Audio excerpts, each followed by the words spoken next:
طالبانو په تعلیم د قرآن باندې اجره اخیستل څنګه ده؟ په تعلیم د قرآن باندې اجره اخیستل څنګه ده؟ یعنی څوک یو چاته قرآن زده کوي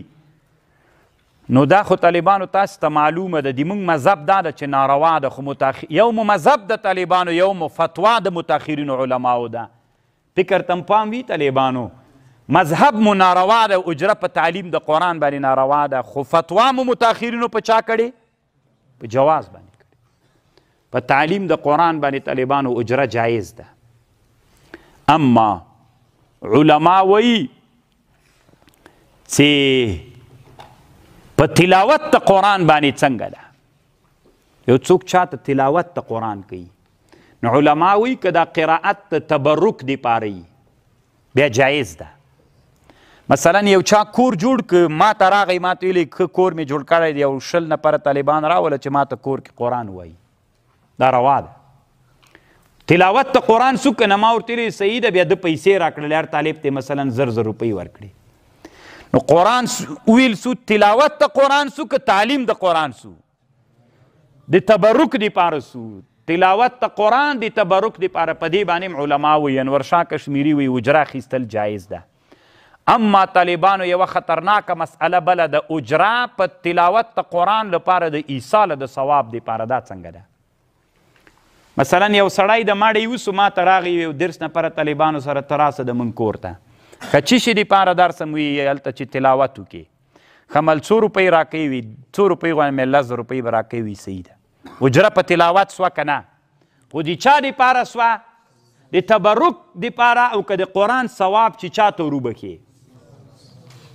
ایصال ثواب دپاره. طالبانو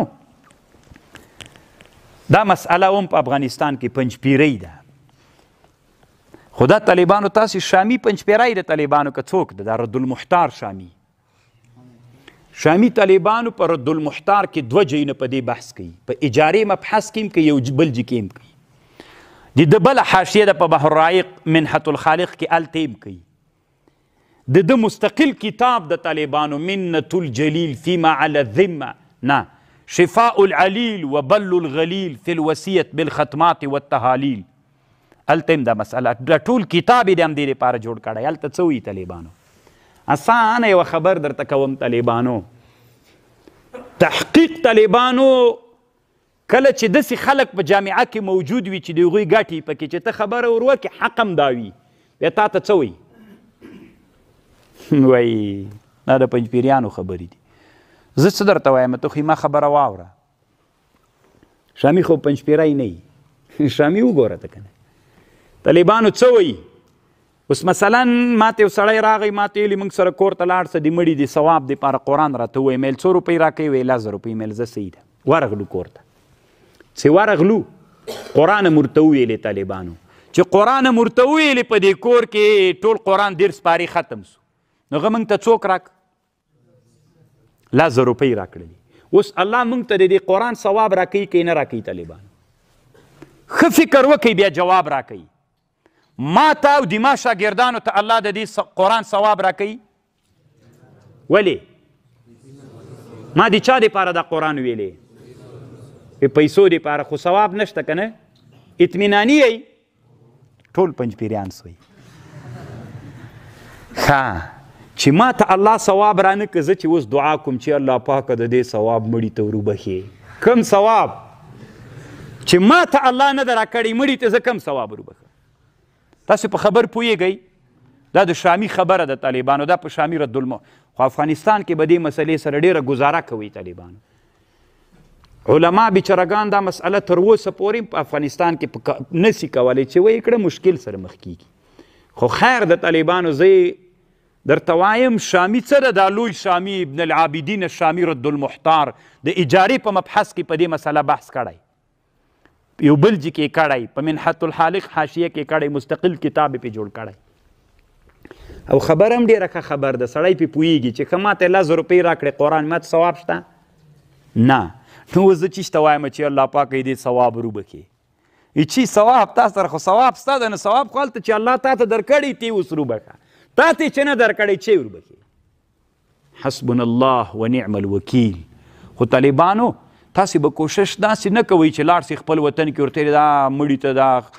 پیسې دا ناروا دي داسې به نه کوئ جنجال سره مخ کیږي تاسې به مولي صاحب ته وایي چې مولي صاحب محترمه ده شامي که خو دا بحث سره ته یې وګوره که نه دا ولې موږ داسې کوو نو کرا کرا به طالبانو ذهنیت موږ جوړ کړو بیا موږ سره خلک مني او که دغسې وار له واره سي طالبانو بس بیا دې مړ کوي دې اتې خو دلته دې پسې څوک نه ګرځېږي وایي دا پنجپیری نو شامي وګوره وسړی ول داسې کوې نوی دا روح المانی طالبانو په دې باندې یو جي کې بحث کړی دا مشهور روح المانی څه د تفسیر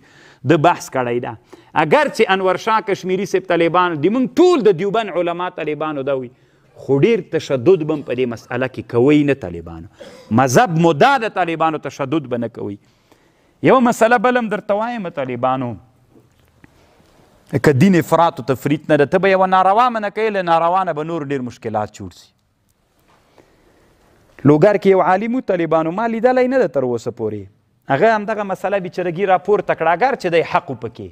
خو اخوندان سړي سره سخت جنجال کوي بیا په دې مسله باندې نو بس بیچارګی نږدې مړ کړی و راویې سړه هغه وخت کې لا هغه نه و پیک سوی اجی نه ښیمه کېدی سي د لوګر طالبان یې وپېژني نو طالبانو د مونږ حنفي فقها داسې وایي تاسې ولیکئ بیا بحث پرې وکئ خو تاسې خو خپله مفتیان یې که نه چې نادره مسله واورئ اتې بیا خپله فتوا کوئ طالبانو د مونږ حنفي فقها وایي د قرآن درس په جومات کې روا ده که ناروا تاسې نه پوښتنه کوم د قرآن درس په جومات کې چې وړکۍ ته قرآن ور زده کوي او د جومات کې دا درس وایه چې تنخوا نه پې اخلم روا ده چې تنخوا نه پې اخلم وړکیو ماشومانو ته قرآن وایم دا څوک دا روا ده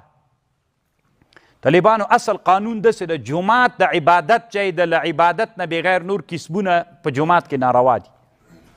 اوس علما څه وایي وی که چیرته کم سړی جومات کې وړو ماشومانو ته درس په تنخوا باندې وایي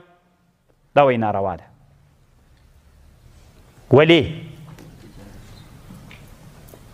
ولی طالبانو ځکه کسب سو جومات جای د کسب نه ده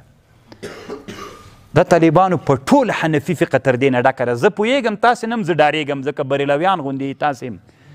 ځکه دا ځان سره ولیکئ دا ټکی ځان سره ولیکئ څومره حنفي فقه چې د قاضي خان فتح القدیر اعلاء سنن شامي بحر رایق ټول وګورئ وایي څوک چې وړکیو هلکانو ته په جومات کې څوک وایي په تنخوا یې ورته وایي وي دا درس ناروا ده جومات کې معارف السنن د بنوري صاحب کې لیکلي دي وی دا منطق و فلسفه خو بیخي بیا ناروا ده مکتب خو بیخي ناروا ده چې په جومات کې مکتب وایي ځکه تنخوا پې اخلي چې قرآن ناروا ده دا خو بیخي نه خپله فتح القدیر د مکتب خبر هم ذکر کړي اگر چې دیغه خو به دغه مروج مکتب نه وي ترنه مراد دا بل هغه به مقصد وي بنا بر هر تقدیر دا په حنفي فقه کې دا مسله شته طالبانو ظفر احمد عثماني صاحب اعلاء سنن کې لیکلي وایي دا کوم علما چې درس کوي بخاري او ترمیزي وایي په جومات کې په تنخوا یې وایي نو خو دا خو بیا ناروا سوله وایي دا جومات کې نن ټولو جوماتونو کې علما درس باندې لګیا دي تنخواوې کوي نو چې قرآن ناروا ده بخاري خود ناروا ده بیا د داسې حیله ذکر کړې اعلاء سنن وایي د اعتکاف نیت دې کوي جومات کې جومات ته چې راننوځي لنډه دا طالبانو دا مسله مې تاسې ته وکړه خو باندې به نه کوئ ایمان خو هسې نشر کیږي تاسې به خپل وطنو کې ځان ته مشکل نه جوړئ ما ته خپله دا مسله معلومه ده د موږ ټول حنفي فقه ده دا خو یوه خبر درته کوم طالبانو که بالفرض دغه مسله د احنافو د مذهب موږ راواخلو او دا مسله موږ عامه وکړو ټول افغانستان کې نو ټول درسونه به څنګه سي معتل به سي که به نه سي څه پروا کوي چې دې په مسله کې موږ په چا فتوا وکړو په شافعیت حنبلیت مالکیت صحیح او حرج هم د دې موږ په مذهب کې طالبانو که په دې موږ په مذهب لاړ سو دا اوس بېله دې نه چې فتوا سوې ده په حنفي مذهب باندې خلک په دې مسله کې نه دي ځکه احناف خو دا ناروا بلي که موږ امر وکړو افغانستان کې خو ټول درسونه په چا کې دي نو ښه چې جومات کې دا درس پې باندې ښه چېرته وي غریب خلک دې بله کوټه جوړوی سي نه نو سخت مشکل سره به مخ سو څه پروا کوي طالبانو شافعیت حنبلیت مالکیت باندې اوس دا مسله ټول حنفي کتابونو کې سته طالبانو خو چا پلار هم نسي کولی نر دی وي یو څوک دی دا په هلمند کې وکړي روزګان کې دی وکړي 2000 کتابونه ټول حنفیت په دې اتفاق هم د نه یې سي کولی دستي ملا ورته راځي ولا حلال خو یې کي که نه ځکه دلته عادت داسې ده چې دا مسله دې نه ده اورېدلې عرف کې رواج یو شی وي